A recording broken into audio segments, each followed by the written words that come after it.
ప్రియులారా, మన ప్రభు అయిన యేసు క్రీస్తు నామంలో మీకు శుభోదయం.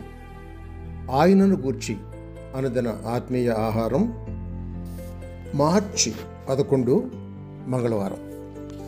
నేటి మన ధ్యాన లేఖనం న్యాయాధిపతుల గ్రంథం 9వ అధ్యాయం 56వ వచనం. అట్లు అబీమెలెకు తన 70 మంది సహోదరులను చంపుట వలన తన తండ్రికి చేసిన ద్రోహమును దేవుడు మరల అతని మీదికి రప్పించాడు. వ్యాఖ్యానాంశం: గొప్ప దెబ్బ తప్పించుకో. వ్యాఖ్యానాంశం: గొప్ప దెబ్బ తప్పించుకో.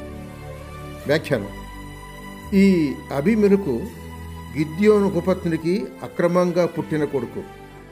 8వ అధ్యాయం 31వ వచనం చూడండి. మెలెకు అనగా రాజు అని, అబి అనగా తండ్రి అని ఈ పేరుకు అర్థం. పేరు బహు అక్రమం.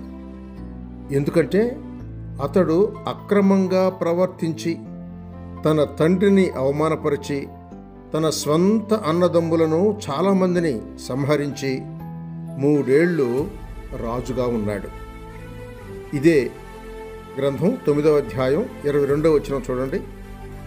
అవును, కొంతకాలం అక్రమకారులు వర్ధిల్లి పైకి వచ్చి కొమ్మలు వ్యాపింపచేసి పెద్ద చెట్లుగా కనిపిస్తారు.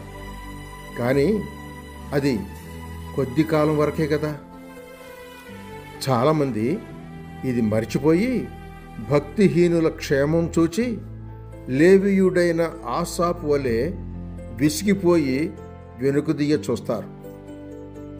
జారే స్థలంలో నిష్కారణంగా పాదాలను పెట్టుకున్న ఆసాపు ఆఖరికి దేవాలయంలోకి వెళ్ళి పాపుల అంతాన్ని గూర్చి యోచించి క్రమేణా తన బుద్ధిహీనతను మన్నించుకొని దారికి వచ్చాడు. కీర్తనల గ్రంథం 73వ కీర్తన 1 నుండి 17 వచనాలు చదవండి. దేవుడు పాపులను వెంటనే శిక్షిస్తే సరి, అనేకులకు అది ఇష్టంగా ఉంటుంది. అలాగా దేవుడు చేయక ఓపికతో వారిని కొంతకాలం సహించిన ఎడల వారు అతిశయించి గొప్ప దెబ్బకు పాత్రులవుతారు. ప్రసంగి గ్రంథం 8వ అధ్యాయం 11వ వచనం చూడండి.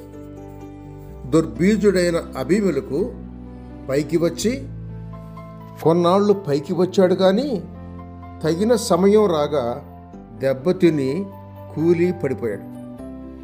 పాపి, అతిశయించకము, క్రీస్తు తట్టు చూచి నేడే రక్షణ పొందము. ఇదియే అనుకూల సమయం.